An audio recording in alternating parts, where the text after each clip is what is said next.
तो दोस्तों अंबुजा सीमेंट का क्वार्टर फोर का रिजल्ट आ चुका है। तो चलिए देखते हैं कि उनके जो भी फाइनेंस है उनमें क्या क्या चेंजेस आए हैं। तो आप देख सकते हैं जो अंबुजा सीमेंट है, इसका जो मार्केट कैप है वो है करीब 1,07,000 करोड़ के आसपास का।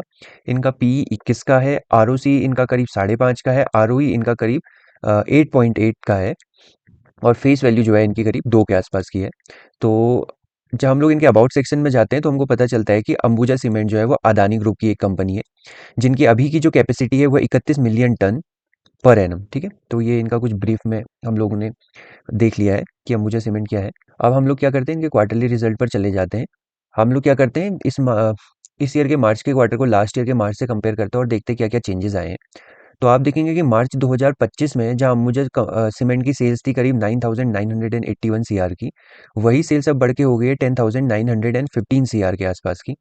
लास्ट ईयर जो एक्सपेंसेस थे वो करीब 8,100 करोड़ के आसपास के थे, और इस बार के इनके एक्सपेंसेस करीब 9,450 करोड़ के आसपास के पहुंच गए हैं। तो लास्ट ईयर जो इनका ऑपरेटिंग प्रॉफिट निकल के आ रहा था वो करीब 1,868 करोड़ के आसपास का था, जो ऑपरेटिंग प्रॉफिट अब घट के रह गया है 1,464 करोड़ के आसपास का। तो इसका इम्पैक्ट ये देखने को मिल रहा है कि जो इनका ऑपरेटिंग प्रॉफिट मार्जिन करीब 18 से 19% के आसपास रहता था, वही ऑपरेटिंग प्रॉफिट लास्ट 2 क्वार्टर से क्या हो गया, 13% के आसपास सिमट के रह गया है। इसके बाद इन्होंने अदर इनकम भी जनरेट करी है। लास्ट ईयर मार्च में थी ये करीब 713 सीआर की, इस बार की इनकी अदर इनकम है 138 सीआर की। इसके अलावा इनका डेप्रिसिएशन था लास्ट ईयर 694 सीआर का, और इस बार का इनका डेप्रिसिएशन है 1053 सीआर का। तो आप लोगों को एक चीज़ यहाँ पर नोटिस होगी कि जहाँ पर इन लोगों का operating profit last year 1,860 crore का था, इस बार का इनका ऑपरेटिंग प्रॉफिट 1,464 करोड़ का था।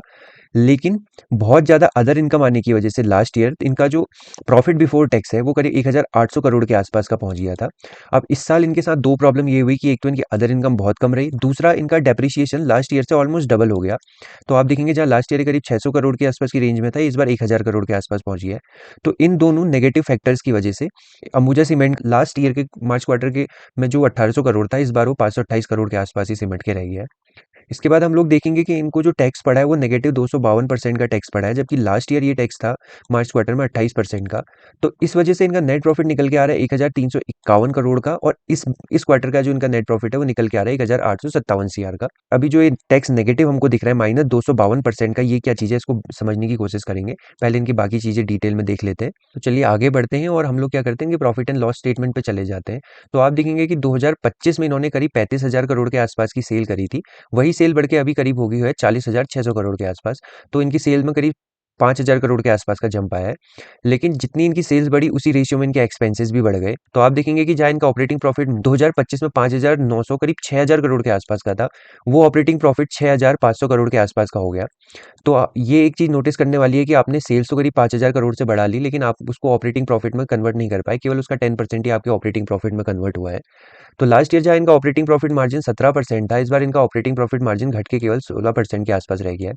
आप देखेंगे कि 2020 और 21 में इनका ऑपरेटिंग प्रॉफिट मार्जिन 20 से 21% का हुआ करता था, और अभी वही ऑपरेटिंग प्रॉफिट मार्जिन आप देखेंगे 16-17% के रेंज में आ चुका है। इसके बाद आप देखेंगे कि इनकी जो अदर इनकम है लास्ट ईयर करीब 2,646 करोड़ की थी, और इस बार इनकी अदर इनकम 554 करोड़ के आसपास की रह गई है। इसके अलावा लास्ट ईयर इनका डेप्रिसिएशन 2,400 करोड़ का था, और इस बार 3,570 करोड़ का है। तो लास्ट ईयर ये दोनों चीजें इनकी फेवर में, एक तो इनकी अदर इनकम ज्यादा थी, दूसरा इनका डेप्रिसिएशन कम था। किसके कंपैरिजन में, इस साल के अदर इनकम और डेप्रिसिएशन के कंपैरिजन में। जहां इन दोनों चीजों को ऐड करेंगे इनके फाइनल रिजल्ट में, तो हमको पता चलेगा जो इनका प्रॉफिट बिफोर टैक्स है वो अचानक से बहुत ज्यादा आपको नजर आएगा कि लास्ट ईयर वो 5,922 करोड़ के आसपास का था, और इस बार वो घट के करीब 3,299 करोड़ का रह गया है। तो इसमें मेन रोल प्ले करने वाली दो चीजें रही हैं। एक रहा है कि इनका जो अदर इनकम है वो बहुत कम रही है लास्ट ईयर के कंपैरिजन में, और इस बार इनका डेप्रिसिएशन करीब 50% से इंक्रीज हो गया लास्ट ईयर के कंपैरिजन में। तो आप देखेंगे जो लास्ट ईयर इनको टैक्स पड़ा 13% का पड़ा, और इस बार वही टैक्स -71% का हो गया है। तो अब क्या हुआ, इस टैक्स की वजह से जो इनका प्रॉफिट बिफोर टैक्स करीब 5-6 हज़ार करोड़ का था लास्ट ईयर का, और इस बार करीब 3,000 का करोड़ का था, मतलब ऑलमोस्ट 50%। वही प्रॉफिट नेगेटिव टैक्स की वजह से ऑलमोस्ट इक्वल आ गया है, मतलब इक्वल क्या उससे भी ज्यादा आ गया है। तो इनका जो नेट प्रॉफिट निकल के आया लास्ट ईयर वो 5,158 करोड़ का था, और इस बार वही नेट प्रॉफिट करीब 5,600 करोड़ के आसपास का पहुंच गया। अब हम लोग एक चीज ये समझने की कोशिश करते हैं कि ये जो नेगेटिव इनको टैक्स देना पड़ा उसका रीजन क्या है। तो हम लोग क्या करते हैं, इसके लिए इनकी जो प्रेजेंटेशन है उसमें चले जाते हैं। तो आप देखेंगे ये मैंने पहले से खोल के रखी हुई है। तो देखिए यहाँ इन्होंने डिटेल में समझाया है कि there has been reversal of tax provision in both standalone and consolidated financials of Ambuja cement during financial year 26 finance primarily on account of the merger of Sanghi and Panna of August 2024, both of which have been successfully completed. These mergers have provided benefit of tax shield arising from unabsorbed depreciation and accumulated business losses of the merged entities. As a result, there has been reversal of tax provision pertaining to prior period. In case of both standalone and consolidated account, this impact has been also disclosed in Note 10 of financial statement. The overall one-time benefit in this consolidated financials for financial year 26 is approximately 1365 CR. तो अब होता क्या है, पहले ये समझ लेते हैं कि ये कह क्या रहे हैं। इन्होंने अंबुजा सीमेंट ने क्या करा है, दो कंपनियों को एक्वायर किया है, एक है सांगी और दूसरे पेन्ना करके। अब इन दोनों कंपनीज पे क्या था, आप वो देख लीजिए कि इन दोनों कंपनीज का जो भी डेप्रिसिएशन था, जो इन दोनों को एब्जॉर्ब करने के टाइम पर रहा होगा, और इन दोनों कंपनीज के जो भी लॉसेस थे वो लॉसेस किसके हो गए, अब अंबुजा सीमेंट के साथ वो दोनों कंपनी मर्ज हो गई, तो वो लॉसेस अब क्या होंगे, अंबुजा सीमेंट के हो जाएंगे। साथ ही अंबुजा सीमेंट क्या करता है, जब भी वो कोई फाइनेंशियल ईयर स्टार्ट होता है तो वो एक क्या करता है, एक्सपेक्टेड जो भी उसको टैक्स पड़ने वाला है उस अमाउंट को वो क्या कर देता है, अलग से रख देता है, उसको हम लोग टैक्स प्रोविजन बोलते हैं। लेकिन जब भी कोई कंपनी दूसरी कंपनी में मर्ज होती है और उस कंपनी को लॉस चल रहा होता है, तो मर्जर के बाद क्या होता है कि जो कंपनी के लॉस होते हैं वो क्या होता है, मर्ज होने के बाद जिस कंपनी के साथ वो मर्ज हुए हैं उसको जो टैक्स देना होता है उससे क्या हो जाते हैं, कंपनसेट हो जाते हैं। मतलब अंबुजा सीमेंट को जो भी टैक्स देना था वो टैक्स किससे कंपनसेट हो गया, वो टैक्स हो गया इन दोनों कंपनी के, पन्ना और सांगी के लॉसेस के साथ। तो इस वजह से क्या हो रहा है, इनको कोई भी टैक्स नहीं देना पड़ रहा। तो इन्होंने जो भी टैक्स प्रोविजन रखा होगा, यहाँ पर देखिए आप, यहाँ पे इन्होंने रखा है income tax provision reversal of how much, 761 CR। तो इन्होंने 761 करोड़ के आसपास का अपना टैक्स रखा था प्रोविजन के लिए, वो टैक्स इनको वापस हो गया, क्योंकि इनको इन दोनों कंपनियों का लॉस भी झेलना है, तो वो लॉस क्या हो गया, इनके टैक्स से सेटल हो गया है। तो इस तरीके से क्या होता है, चीजें काम करती हैं। अगर एक लॉस मेकिंग कंपनी को आप खरीद रहे हैं तो उसको खरीदने से आपका पर पड़ने वाला जो टैक्स है वो भी माफ हो सकता है। तो यहाँ पर एक अंबुजा सीमेंट का बहुत अच्छा मूव रहा है। लेकिन हमको ये भी चीज समझने की है, ये केवल वन टाइम होने वाला है, ऐसा बार बार नहीं होने वाला है। तो इस वजह से हम देखेंगे कि इनको जो मार्च क्वार्टर में, यहाँ पर आप देखेंगे जस्ट अ मिनट, कि जो -252% का यहाँ पर नेगेटिव टैक्स दिख रहा है, और ईयर ऑन ईयर बेसिस पे यहाँ पर जो इनको -71% का टैक्स दिख रहा है, वो इस वजह से है क्योंकि इन्होंने दो लॉस मेकिंग कंपनी को एक्वायर किया, और उनको एक्वायर करने से इन्होंने जो प्रोविजन के लिए टैक्स रखा था वो वापस आ गया है। तो कुल मिला के इतनी सी कहानी है। तो चलिए आगे बढ़ते हैं और अब इनकी बैलेंस शीट पर चले जाते हैं।